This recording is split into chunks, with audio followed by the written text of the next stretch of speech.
Violenzia Jeanet jadi sorotan setelah diterpa isu telatarkan anak.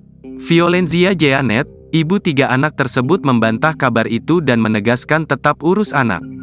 Lewat unggahan di media sosial, Vio menjelaskan bahwa ia tetap menyempatkan diri untuk mendampingi anaknya saat pentas seni. Sesibuk-sibuknya mama kerja, kalau anak-anak pentas selalu diurusin bajunya dan selalu nonton mereka pentas, tulis Violenzia Jeanet dikutip tribunnews.com, Jumat, tanggal 1 Desember tahun 2023. Violenzia sadar betul memang kini dirinya tengah disibukkan oleh beberapa hal terutama dalam pekerjaan.